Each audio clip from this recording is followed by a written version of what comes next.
வணக்கம். நம்ம லாஸ்ட் வீடியோவில் தாம்பரமை பற்றி டீட்டெயிலாக போட்டிருந்தோம். அதில் நிறைய பேர் என்ன அப்படின்னா தாம்பரமில் வெஸ்ட்டு, சவுத், ஈஸ்ட், நார்த்துன்னு இருக்குது, அதை பற்றி எங்களுக்கு டீட்டெயிலாக சொல்லுங்கன்னு சொல்லியிருந்தாங்க. அதுக்கான வீடியோ தான் இது. ஸோ ரொம்ப பெரிய டிஃப்ரென்சஸ் இருக்காது, ஆனால் மேஜரான பாயிண்ட்ஸ் இருக்குது. இந்த வீடியோ கடைசி வரை பார்த்தீங்க அப்படின்னா இன் அண்ட் அவுட் தாம்பரத்தில் எப்படிங்கிறத நீங்கள் தெரிஞ்சுக்கலாம். ஃபஸ்ட்டு நம்ம பார்க்குறது நார்த்து தாம்பரம். நார்த்து தாம்பரம் அப்படிங்கிறது ரொம்ப close to Chennai city and ஏர்போர்ட்டில் உங்களுக்கு வெல் கனெக்டடாக இருக்கக்கூடியது நார்த்து தாம்பரம். கீ ரோட்ஸ் அப்படின்னு சொல்லணும் அப்படின்னா Tambaram highway plus GST road already நிறையா நம்ம சொல்லிட்டோம்.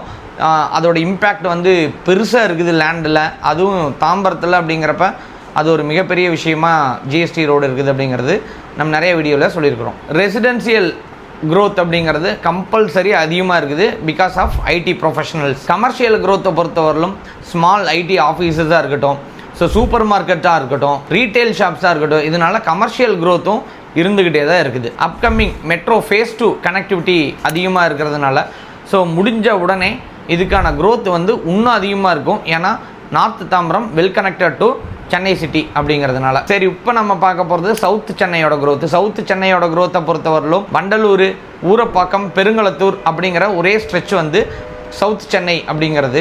இங்கே ரெசிடென்சியல் டிமாண்ட் இன்க்ரீஸ் ஆகிட்டே இருக்குது.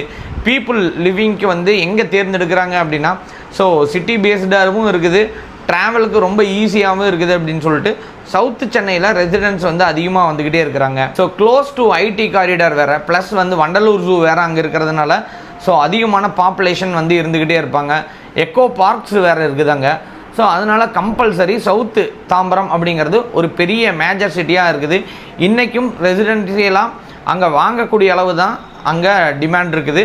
ஆனால் இதுக்கப்புறம் ஒரு மேஜர் டிமாண்ட் ரைஸ் ஆகிட்டே இருக்கும் பிகாஸ் ஆஃப் அப்கமிங் ஃபியூச்சர்ஸ் தான். மெட்ரோலாம் கம்ப்ளீட் ஆயிடுச்சு அப்படின்னா அந்த ஏரியாலாம் இப்போ ஒரு 3500 4000 அங்கே இடம் கிடைக்குதா அப்படின்னா தாராளமாக கிடைக்குது. ஊரப்பாக்கம் சைட்லாம் இனிமேல் கிடைக்குமானா அது ஒரு 7000 8000க்கு மாறக்கூடிய சான்சஸ் அதிகமாக இருக்கிறதுனால டிமாண்ட் இருக்கும், கிடைக்கும், பெருசாக டிமாண்டும் இருக்கும். ஈஸ்ட் தாம்பரம் பொறுத்தவரையிலும் ஏர்போர்ட்டோட எக்ஸ்பிரஸ்வே ப்ளஸ் ஜிஎஸ்டி ரோடோட ஒரு கனெக்டிவிட்டியும் இருக்குது. Commercial and retail projects increase ஆகிட்டே இருக்குது ஈஸ்ட் தாம்பரத்தில். Chennai airport, Kilambakkam bus terminal அங்கே கனெக்டடில் இருக்கிறதுனால உங்களுக்கு டிரான்ஸ்போர்ட்டேஷன் ரொம்பவே ஜாஸ்தி.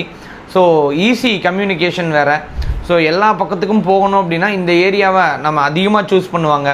ஸோ கிளாம்பாக்கம் பெல்ட் அப்படிங்கிறது உங்களுக்கு எல்லாத்துக்குமே தெரிஞ்சிருக்கும். அந்த பஸ் ஸ்டாண்டு கட்டுறதுக்கு முன்னாடி அந்த இடம் எப்படி இருந்தது, அந்த பஸ் ஸ்டாண்டுக்கு அப்புறம் அங்கே இருக்கிற ரெசிடென்சியல்ஸ்லாம் எப்படி மாறிடுச்சு அப்படிங்கிறது நீங்கள் எல்லாருமே கண்கூட பார்த்துருப்பீங்க. இன்னும் ஹையர் டிமாண்ட் அங்கே இருந்துக்கிட்டே தான் இருக்கும். அங்கே பொறுத்தவரையிலும் ஒரு ப்ரீமியம் அப்பார்ட்மெண்ட்ஸாக இருக்கட்டும், வில்லாஸாக இருக்கட்டும், அங்கே கிளாம்பாக்கம் பேஸ் பண்ணியும் சரி, ஸோ ஈஸ்ட் தாம்பரம் பேஸ் பண்ணியும் அதிகமாகவே இருக்கும். வெஸ்ட்டு தாம்பரம் பொறுத்தவரையிலும் west Tambaram connected to Maraimalai நகராக இருக்கட்டும், செங்கல்பட்டு அண்ட் இண்டஸ்ட்ரியல் பெல்ட்ஸை வெஸ்ட்டு தாம்பரம் கனெக்ட் பண்ணுது. ஸோ இங்கேயும் ரெண்டல் டிமாண்ட் ஜாஸ்தியாக இருக்குது. யார் மூலியமாக ஜாஸ்தியாக இருக்குது அப்படின்னா இண்டஸ்ட்ரியல் பீப்புள்ஸ்னால வெஸ்ட்டு தாம்பரத்தில் ரெண்டல் டிமாண்ட் ஜாஸ்தியாக தான் இருக்குது. ஸோ இன்வெஸ்டர்ஸ் ஒரு லாங் டைம் அப்ரிஷியேஷன் நான் பார்க்கணும் அப்படின்னு நினச்சா அப்படின்னா கண்டிப்பாக வெஸ்ட்டு தாம்பரம் சூஸ் பண்ணலாம். ரோடு எக்ஸ்பேன்ஷனும் வெஸ்ட்டு தாம்பரத்தை பேஸ் பண்ணி அதிகமாக இருக்கிறதுனால இங்கே இடத்தோட விலை அப்படிங்கிறது கம்பல்சரி ரொம்ப ரைசிங்காகவும் ரொம்ப ஹையாகவும் இருக்கிறதுக்கான சான்சஸ் அதிகம். ஸோ ஃபைனலாக இன்வெஸ்ட்மெண்ட் அண்ட் ஓவரால் பொட்டன்ஷியலை பொறுத்தவரையிலும் தாம்பரம் 360 டிகிரி டெவலப்மெண்ட்டில் தான் இருக்குது. அதில் overall south, north, east, west அப்படின்னு எல்லா இடங்களுமே அதில் காமன் தான். Low risk investment plus future அப்ரிஷியேஷனும் ரொம்ப அதிகமாக இருக்குது. ரெண்டல் டிமாண்ட்ஸ் வேறு ஆல்ரெடி ஜாஸ்தியாக இருக்குது. Schools, IT parks, hospitals, working professionals இவங்க எல்லோரும் இருக்கிறதுனால கம்பல்சரி இங்கே ரெண்டல் ரொம்ப அதிகமாக வர்றதுக்கான அதிக வாய்ப்பு இருக்குது. ஓவராலாக பார்க்குறப்ப கம்பல்சரி 4 டைப் ஆஃப் தாம்பரம் அப்படிங்கிற சவுத் சென்னையும் ஒரு பெரிய டெவலப்மெண்ட்டாக தான் அச்சீவ் பண்ணோம். யார் யாருக்கு என்னென்ன பையிங் கெப்பாசிட்டிஸ் இருக்குதோ கம்பல்சரி அந்த பையிங் கெப்பாசிட்டிஸுக்கு தகுந்த மாதிரி நம்ம வாங்குறது ரொம்ப ரொம்ப நல்லது. பிஃபோர் தட் நீங்கள் வாங்குறதுக்கு என்ன தான் நான் இடம் இருக்குது, காசு இருக்குது அப்படின்னாலும் லீகல் கண்டிப்பாக தயவு செஞ்சு செக் பண்ணுங்கள். லீகல் செக் பண்ணாமல் எந்த விஷயத்தையும் பண்ணாதீங்க. அது நாளைக்கு பின்னாடி ஒரு ப்ராப்ளத்தை லீட் பண்ணுறதுக்கு சான்சஸ் கொடுக்காமல் இருக்கும்.